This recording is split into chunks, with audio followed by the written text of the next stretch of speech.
Hello students and welcome back. आज मैं अपने वीडियो की शुरुआत कुछ एग्जाम्पल से करूंगी and with a question, very simple question. Suppose I am running on the ground, I am running and a person is riding a cycle, a bicycle. Water is falling down from a height. I am talking, fan is revolving. इन सब चीजों में क्या common है? क्या चीज common है? क्या commonality है? सोचिए। आप सोचोगे बड़ा सिंपल क्वेश्चन है। इन सब चीजें जो हैं ये मूव कर रही हैं, इनमें कॉमन है मूवमेंट, गति। सो जो ये सब चीजें मूव कर रही हैं, ये सब मूवमेंट है, क्या इसमें कहीं कोई एनर्जी खर्च हो रही है? कोई ऊर्जा है इनमें? सपोज अगर आप बाइसिकल चला रहे हैं तो आप कौन सी ऊर्जा, कौन सी एनर्जी खर्च कर रहे हैं? कैसे चलाते हैं? पेडल मार के। तो पैडल को हिलाने के लिए, साइकिल को मूव करने के लिए हम कौन सी एनर्जी खर्च करते हैं? मस्कुलर एनर्जी, पेशीय ऊर्जा। फाइन। सो पेशीय ऊर्जा जब हमने खर्च की, मस्कुलर एनर्जी हमने एक्सपेंड की, सो वो किस में कन्वर्ट हुई? साइकिल के मूवमेंट में। या हम रनिंग कर रहे हैं तो हमारे रन करने में। अब हमें पता है कि एनर्जी जो है वो कभी भी डिस्ट्रॉय नहीं होती और कोई भी न्यू एनर्जी प्रोड्यूस नहीं होती। एक टाइप की ऊर्जा, एक टाइप की एनर्जी हम खर्च करते हैं, वो दूसरी पैदा होती है, यानी कि वो दूसरे में कन्वर्ट हो जाती है। Only the form changes. So यहाँ जो हम मस्कुलर एनर्जी लगा रहे हैं वो किस टाइप की एनर्जी में कन्वर्ट हो रही है? शायद आपने थोड़ा बहुत पढ़ रखा हो या आप ऑलरेडी इन चीज़ों से फेमिलियर हो। बस आज हम उस नाम हमारे लिए एक नया हो जाएगा, शायद वो भी नया ना हो कुछ बच्चों के लिए। So muscular energy in these cases जो मैंने 2-3 एग्जांपल्स लिए, उसमें हम कोई भी टाइप की जो एनर्जी खर्च कर रहे हैं वो किस में कन्वर्ट हो रही है? In the energy of movement, गति वाली ऊर्जा, यानी कि गतिज ऊर्जा। सो आज जो हम बात कर रहे हैं वो करेंगे गतिज ऊर्जा या काइनेटिक एनर्जी की। अब आप इसके सारे एग्जांपल्स जानने के बाद आप इसकी डेफिनेशन या परिभाषा खुद भी बना सकते हैं। सो क्या होगी इसकी आसान सी डेफिनेशन? खुद बनाइए, सोचिए। किसी भी वस्तु में गति के कारण जो उपस्थित ऊर्जा है, the energy present in an object due to its movement is called kinetic energy या गतिज ऊर्जा। अब डिपेंड करता है कि सपोज कोई ज्यादा स्पीड से, ज्यादा वेलोसिटी या ज्यादा वेग से कोई चीज भाग रही है, गति कर रही है, तो उसमें काइनेटिक एनर्जी ज्यादा होगी या कम होगी? आप बोलोगे डेफिनेटली मैम, अगर वेलोसिटी ज्यादा है, वेग ज्यादा है, तो ये ऊर्जा भी ज्यादा होगी। सो पहला फैक्टर जिस पर कि ये गतिज ऊर्जा, पहला कारक, पहला फैक्टर क्या होगा? वेग या वेलोसिटी। और वेलोसिटी का सिंबल हम क्या लेते हैं? स्मॉल v, और इसकी यूनिट मीटर पर सेकेंड, SI यूनिट। सो पहला फैक्टर जिस पर गतिज ऊर्जा या काइनेटिक एनर्जी डिपेंड करती है, दैट इज वेग या वेलोसिटी, जिस ऑब्जेक्ट की हम बात कर रहे हैं। दूसरी बात, सपोज करिए कि कोई चीज भारी है, भले ही वो कम या मान लो कि वो 10 मीटर पर सेकेंड की वेलोसिटी से चल रही है। फाइन, 10 किलोग्राम उसका वेट, मास है। और दूसरी चीज है जिसका मास 1 किलोग्राम है, वो भी 10 मीटर पर सेकेंड की वेलोसिटी से चल रही है। सो आपको किस चीज में ज्यादा एनर्जी फील हो रही है, या अगर आप उससे टकराते हैं तो किससे ज्यादा हिट, ज्यादा हार्म होने का चांस है? भारी वाली से या कम वाली से? मतलब कि जिसका द्रव्यमान ज्यादा है, मास ज्यादा है, या कम? यहाँ भी ऑब्वियस सी बात है कि जिसका मास ज्यादा है उसमें आपको हार्म कब होगा, आपके ऊपर असर कब ज्यादा पड़ेगा? जब उस चीज में एनर्जी ज्यादा है, ऊर्जा ज्यादा है। सो जिसका मास ज्यादा है उसमें ये गतिज ऊर्जा ज्यादा होगी। सो दूसरा फैक्टर हो गया आपका मास या द्रव्यमान, जिसका हम सिंबल लेते हैं m और जिसकी यूनिट है किलोग्राम। सो मास और वेलोसिटी या वेलोसिटी में चेंज, इस पर डिपेंड करती है काइनेटिक एनर्जी या गतिज ऊर्जा। फाइन। अब हम गतिज ऊर्जा या काइनेटिक एनर्जी का फॉर्मूला या यूं कह ले इक्वेशन या समीकरण को डिराइव करेंगे। ये फॉर्मूला, इसका समीकरण निकालेंगे। सो उसके लिए हम एक सिचुएशन लेते हैं कि सपोज करिए कि एक ऑब्जेक्ट है जिसका मास है m, उस पर कोई बल लगा, फोर्स लगा F, और उस बल ने, क्योंकि जब किसी चीज पर बल लगेगा तो उस पर कार्य होगा, ये चीज आप पहले ही पढ़ चुके हैं कि उस पर कोई वर्क होगा। सो उस फोर्स F ने इस m द्रव्यमान मास वाली जो ऑब्जेक्ट है इसकी वेलोसिटी जो है वो u से v कर दी। उसने उस पर वर्क किया w और उसकी वेलोसिटी को v बना दिया। फाइन। एंड वो वस्तु जो है वो डिस्प्लेस हुई, उसमें विस्थापन हुआ s मीटर जितना। तो ये हमारे पास एक सिचुएशन है। अब according to the formula of work का फॉर्मूला क्या था? Fs, ये हम पढ़ चुके हैं। अब यहाँ पर जो फोर्स है, फोर्स का भी आप लेसन 9 में पढ़ चुके हैं कि फोर्स इज ma। फाइन। और ये s साथ में चलता रहेगा, मल्टीप्लाई होता रहेगा, मास इनटू एक्सीलरेशन, द्रव्यमान इनटू त्वरण।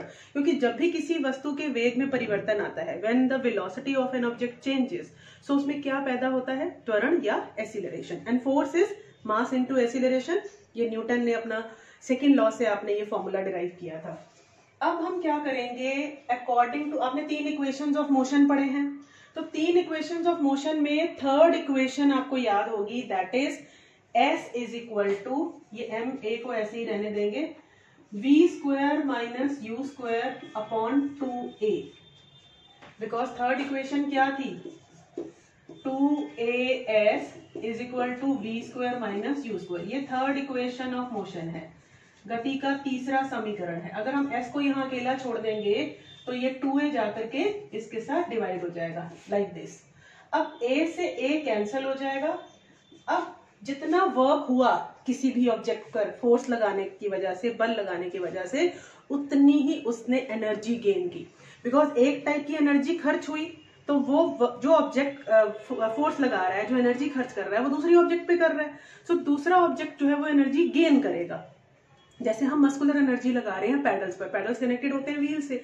सो हमारी मस्कुलर एनर्जी की वजह से वर्क हुआ पैडल्स पर, साइकिल पर, और वो वर्क कन्वर्ट हो गया काइनेटिक या गतिज ऊर्जा में। सो एनर्जी लिख सकते हैं हम यहाँ पर वर्क की जगह पर E।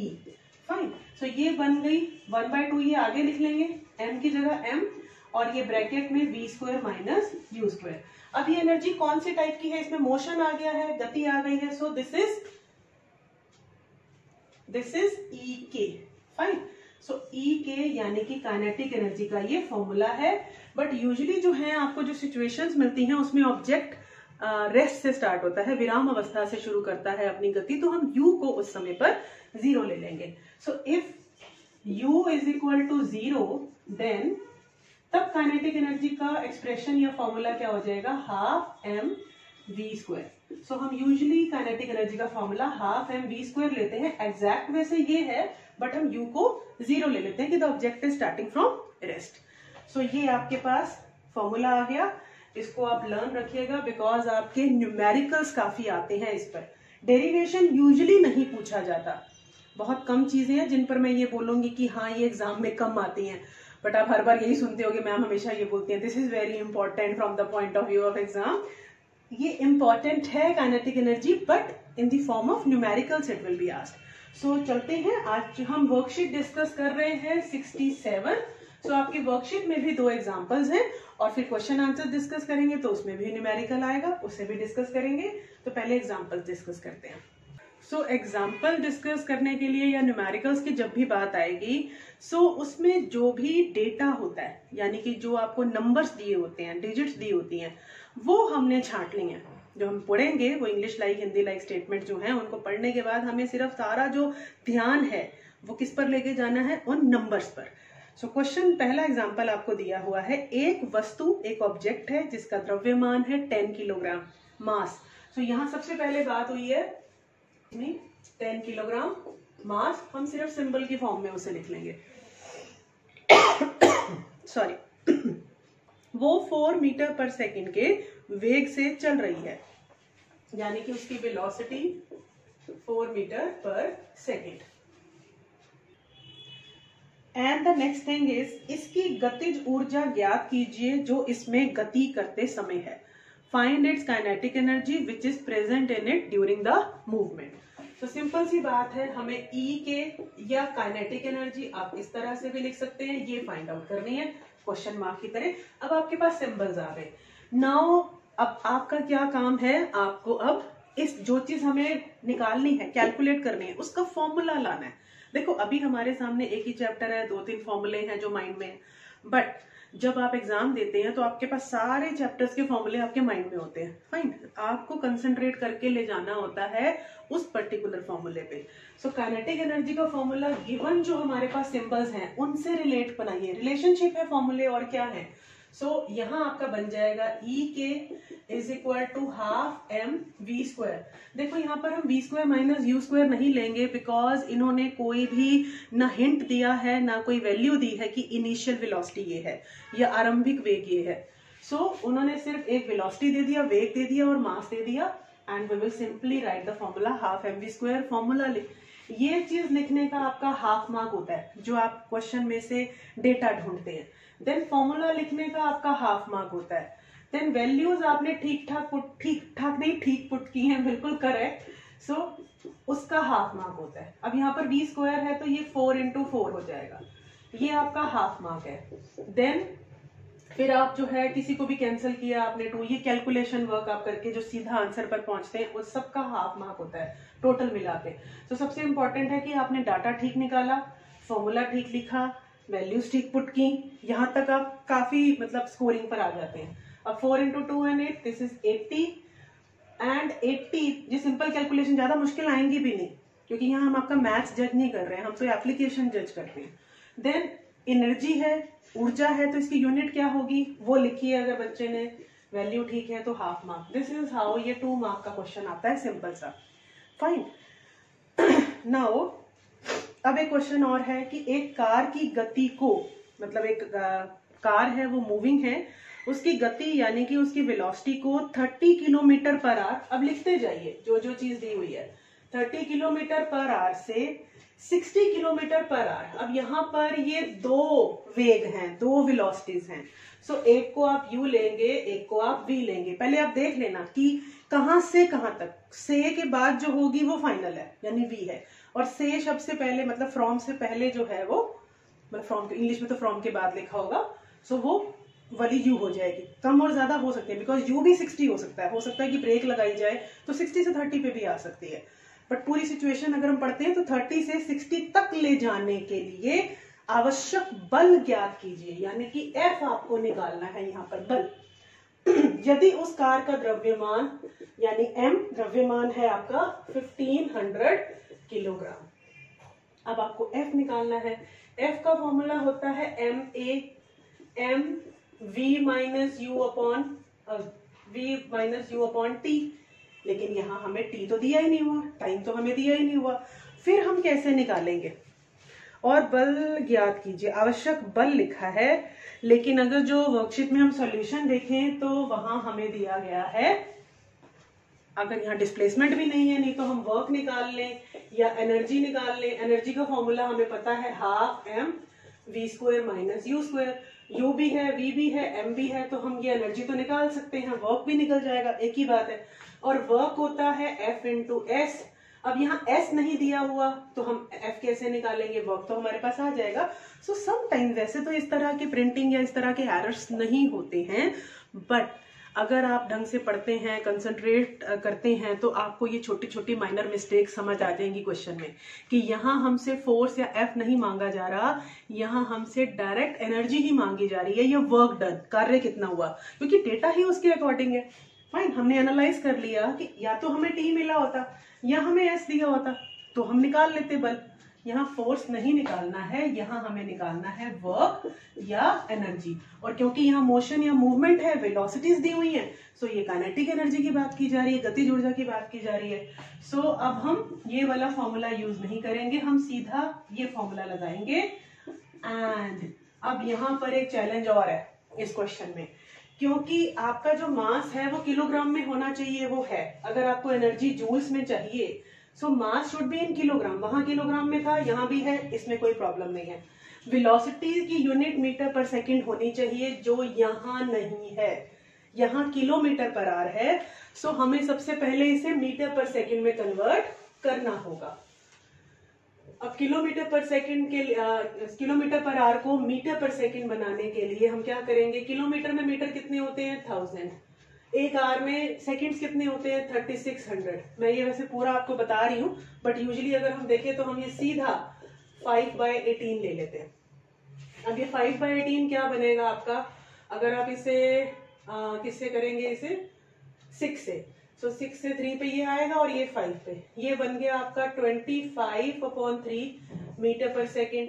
और ये 60 वाले को 5/18 से करेंगे, सो ये आपका बनेगा 10/3, ये 50/3 मीटर पर सेकेंड। आप v और u की वैल्यूज ये पुट करेंगे इस फॉर्मूले में, half into 1500 v square, v 50/3, इस ब्रैकेट को बड़ा कर लो, 50/3 का स्क्वायर, देन u इज 25/3 इसका square, and then bracket close. इसको आप कैंसल आउट करेंगे तो 750। यहाँ आप अब यहाँ थोड़ी सी कैलकुलेशन जो है वो टीडीएस हो गई है, फाइन। दूसरा यूनिट्स में भी कन्वर्जन है, तो कन्वर्जन नहीं किया तो क्वेश्चन गलत हो जाएगा, बिकॉज आप यूनिट जूल लिख दोगे वो गलत हो जाएगा। And this question if it comes, so ये 3 मार्क्स का आएगा। एक तो कैलकुलेशन थोड़ी टीडीएस है, सेकेंडली कन्वर्जन भी है यहाँ पर। तो यहाँ हम अब 50 का स्क्वायर क्या हो जाएगा 2500/9, 25 का स्क्वायर हो जाएगा 625/9। सो ये हमारा बन गया 750, एलसीएम लेंगे 9 एंड 625/9, और इसमें से 500 और 125, 1875, फाइन। अब इन्हें आप कैलकुलेट करिए नहीं करिए, ये आप पे डिपेंड करता है। यहाँ हम आपकी एप्लीकेशन, फॉर्मूले, ये चीजें जज करते हैं, सो उनकी स्कोरिंग पहले ही हो जाती है इस तरह से। सो बाकी आप यहाँ करना चाहें तो ये कैलकुलेट खुद कर सकते हैं। सो अब चलते हैं वर्कशीट 67 के क्वेश्चन आंसर्स की ओर। सबसे पहला क्वेश्चन है, वैसे यूजुअली जहाँ तक मेरा एक्सपीरियंस है, बहुत सालों से क्लास 10 की साइंस पढ़ा रही हूँ, तो इतनी टीडीएस कैलकुलेशन वाले क्वेश्चंस बोर्ड एग्जाम में नहीं आते। इस तरह के सिंपल क्वेश्चंस आ सकते हैं, या ऐसा भी हो सकता है कि आपको एक फॉर्मूले से पहले आपने एक वैल्यू निकाली और उसे फिर दूसरे फॉर्मूले में पुट करके आप फाइनल आंसर पे पहुंचे, वो क्वेश्चन फिर 3 मार्क्स के बन जाते हैं। बट कैलकुलेशन टीडीएस वाले क्वेश्चंस नहीं आते हैं, बट फिर भी आप इतना पार्ट जरूर करिए कि आप वैल्यूज को कन्वर्ट करना, करेक्ट वैल्यूज पुट करना, फॉर्मूले ठीक लिखना, ये सब चीजें बहुत इंपॉर्टेंट है और इस पर ध्यान देना भी है। फर्स्ट क्वेश्चन है, गतिज ऊर्जा को परिभाषित कीजिए और उसका सूत्र लिखिए। What is kinetic energy, right it's formula. Very simple, हम ऑलरेडी डिस्कस कर चुके हैं। एक गैराज में खड़ी कार की गतिज ऊर्जा कितनी होगी। अब car standing in a garage, खड़ी हुई है, तो वो क्या होगी, वो मूव ही नहीं कर रही है, उसके अंदर वी क्या हो जाएगा 0। तो फिर काइनेटिक एनर्जी फॉर्मूले से भी निकालोगे तो 0 आएगी, और अपनी अंडरस्टैंडिंग से करोगे तो भी 0 ही है। पूछा है कितनी होगी, तो हम लिखेंगे 0, बट जूल जरूर लिखना साथ में, भाई 0 जूल। गतिज ऊर्जा किन कारकों पर निर्भर करती है, तो आपके सामने फॉर्मूला है, मास या द्रव्यमान, एंड द अदर इज वेग या वेलोसिटी। अब नेक्स्ट जो 2 क्वेश्चंस हैं वो आपके न्यूमेरिकल्स हैं। एक 5 मीटर पर सेकंड से गति करती हुई वस्तु, तो जरा इसको यहाँ पर दोबारा से इसका डेटा लिखते हैं एंड फॉर्मूले में पुट करेंगे। सो अकॉर्डिंग टू क्वेश्चन, एक 5 मीटर प्रति सेकंड से गति करती हुई वस्तु जिसका द्रव्यमान m है। अब यहां तक देखो हमें क्या दिया हुआ है 5 मीटर पर सेकेंड, यानी ये हमें वेलोसिटी या वेग दिया हुआ है, और मास को m ही बता दिया है, तो इसका मतलब ये हमें गिवन नहीं है। देन है उसकी गतिज ऊर्जा 25 जूल है। अब यहाँ पर ये काइनेटिक एनर्जी दी हुई है 25 जूल्स। हमें ये बताना है कि यदि उस वेग को दुगना कर दिया जाए, डबल कर दिया जाए वेलोसिटी को, तो गतिज ऊर्जा कितनी होगी। क्या हमें m निकालना चाहिए, और सबसे पहले जैसे हमें इस चीज के हाफ मार्क मिल जाएंगे, and then we will write formula mv square, fine. अब यहाँ आप देखिए कि अगर हम वेलोसिटी को डबल करते हैं तो काइनेटिक एनर्जी कितनी हो जाएगी। यहाँ हमें इस m को निकालने की जरूरत नहीं है, बट यूजली बच्चे क्या करेंगे कि हाँ m अननोन है तो हम m निकाल देते हैं। चलो एक बार ऐसे भी कर लेते हैं, हो सकता है क्वेश्चन ऐसा आ जाए कि आपसे मास पूछ लिया जाए, बहुत सिंपल फॉर्म में आ जाएगा। एंड ये आपका 5 का स्क्वायर हो गया। अब जो चीज अननोन है उसे अकेला छोड़ दो, m को यहाँ अकेला छोड़ दो, बाकी सारे इसका साथ छोड़ जाएंगे और दूसरी तरफ चले जाएंगे। 25 इंटू 2, ये 2 मल्टीप्लाई हो जाएगा, एंड ये जो 5 का स्क्वायर है 25 ये नीचे आ जाएगा, डिवाइड हो जाएगा। सो मास आ गया 2 किलोग्राम। बट अब हमें उन्होंने बोला है कि वेलोसिटी हो जाएगी डबल। सो न्यू केस क्या है, नई वेलोसिटी क्या है, 2 इंटू 5 दैट इज 10 मीटर पर सेकेंड। मास हम निकाल ही चुके हैं, मास में कोई चेंज उन्होंने बोला नहीं है, तो दैट इज 2 किलोग्राम। अब हमारा ई के निकलेगा according to formula, that is half 2 and V का स्क्वायर अब 10 इंटू 10 होगा, so it will come out to be 100 joules. Fine, ये तो आपने पर्टिकुलर वैल्यू से निकाला, बट सपोज हमें कोई वैल्यू नहीं दी हुई। सिंपल एक चीज है कि ई के का फॉर्मूला आपके पास है हाफ एम वी स्क्वायर। अगर हम वेलोसिटी को डबल करते हैं तो काइनेटिक एनर्जी में कितना चेंज आएगा, ऐसे क्वेश्चन भी आ सकते हैं। सो अगर हम वेलोसिटी को डबल करते हैं तो ये 2v हो जाएगी, बाकी कोई चेंज नहीं है, मास की जगह मास है, सिर्फ ये v की जगह 2v हो जाएगा। एंड फॉर्मूले में अब हम v का स्क्वायर नहीं 2v का स्क्वायर रखेंगे। सो हाफ m ये बन गया 4v square. Fine, 4v square, yes. अब हम इस 4 को उठा करके आगे ले जाएंगे, यहाँ 4 into half M V square, ये हमारी जो काइनेटिक एनर्जी है ये न्यू वाली है। सो ई के न्यू ये क्या हुई 4 इंटू ये चीज क्या है हाफ एम वी स्क्वायर क्या है, ये हमारी प्रीवियस वाली ओरिजिनल वाली है, यानी ई के। सो अगर हम वेलोसिटी को डबल करते हैं तो नई kinetic energy original kinetic energy का 4 टाइम्स हो जाएगी। जैसे यहाँ आप पर्टिकुलरली देखिए कि 25 जूल और ये 100 जूल, 25 का 4 टाइम्स है। सो अगर आपके पास ये चीज है माइंड में कि वेलोसिटी को डबल करने से काइनेटिक एनर्जी में 4 टाइम्स चेंज आता है, सो आप डायरेक्टली भी ये 25 का 4 टाइम्स करके मतलब ये चीज आप निकाल के दिखा दो। अब आपके पास रिलेशनशिप आ गया नई काइनेटिक एनर्जी और ओरिजिनल में। सो आप यहाँ 25 पुट करते तो 4 इंटू 25 100 जूल, वहां से भी आंसर आ जाता। बट ये हम थोड़ा सा लंबे मेथड में चले गए, बट यूजुअली बच्चों को ये इजी लगेगा जब पर्टिकुलर वैल्यूज दी हुई है तो। Now the last question is, एक बस 20 किलोग्राम द्रव्यमान की एक वस्तु के वेग को, एक बल नॉट बस सॉरी एक फोर्स है जो कि 20 किलोग्राम द्रव्यमान मास वाली ऑब्जेक्ट के वेग को 5 मीटर पर सेकेंड से 2 मीटर पर सेकेंड कर देता है। यानी कि पहले जो वेलोसिटी है वो ज्यादा है, this is u and this is v। कोई बल है जो कि ऑपोजिट डायरेक्शन में वर्क कर रहा है, यहाँ ये नेगेटिव फोर्स है, फ्रिक्शन है, जो कि वेलोसिटी को कम कर रहा है, 5 से 2 कर देता है। बल द्वारा किया गया कार्य, अब आपको w बताना है और w मीन्स e, क्योंकि यहाँ पर हमें वैल्यूज क्या है m, u और v दिया हुआ है। हमारे पास w का फॉर्मूला एक f इंटू एस है। फाइन, हमारे पास s नहीं है, f जो है वो m a होता है, तो m और v a क्या होता है v minus you upon T, ये भी हमारे पास नहीं है। सो हमारे पास जो वैल्यूज है उनसे हम काइनेटिक एनर्जी निकाल सकते हैं, एंड काइनेटिक एनर्जी का फॉर्मूला होता है half m v square minus U square. Half, अब देखो ना जो जो वैल्यूज आपके पास नहीं है आप उस फॉर्मूले से तो वर्क निकाल नहीं सकते, बट यहाँ मोशन की बात हो रही है तो काइनेटिक एनर्जी और उस फॉर्मूले की सारी वैल्यूज हमारे पास हैं। सो हाफ m की जगह 20, v की जगह 2 का स्क्वायर और u की जगह 5 का स्क्वायर, ये आप कैंसिल करेंगे 10, 4 minus 25, 10 into minus 19 that is 190, unit क्या आएगी जूल। अब माइनस लिखा होने का मतलब ही यही है कि now the energy is working in the opposite direction of motion. Motion जिस डायरेक्शन में वेलोसिटी को कम करना है उस फोर्स ने, उस एनर्जी ने, सो ऑपोजिट डायरेक्शन से एनर्जी लगानी पड़ेगी। तो energy is a vector quantity. So this was all about worksheet 67। इसके सारे एग्जांपल, 2 एग्जांपल्स थे and 2 numericals and other questions we have discussed. And one more thing, आपके एग्जाम जो फाइनल एग्जाम्स हैं वो यूजुअली फरवरी एंड मार्च स्टार्ट में start हो जाएंगे। So start preparing according to this time, जो 2.5 मंथ आपके पास बचा है अब। सो सीरियस हो जाइए, अपने आप सब चीज़ों के ऊपर पकड़ बनानी मजबूत कर लीजिए। विद इन दिस मंथ आपका सिलेबस भी खत्म हो जाएगा एंड उसके बाद आपके सभी स्कूल्स में सब जगह रिवीजन स्टार्ट हो जाती है। सो थोड़ा सा सीरियसली लेना शुरू कर दो और साथ ही साथ अपनी हेल्थ का भी ध्यान रखो, बिकॉज इस पेंडेमिक टाइम में तो हमारी रिस्पॉन्सिबिलिटी और भी बढ़ जाती है। सारी प्रिकॉशन से हम लोग वेल अवेयर हैं, बस बात है कि हमें उन्हें स्ट्रिक्टली फॉलो करना है। सो फिर मिलते हैं अगले टॉपिक के साथ अगली वीडियो में। Till then bye bye.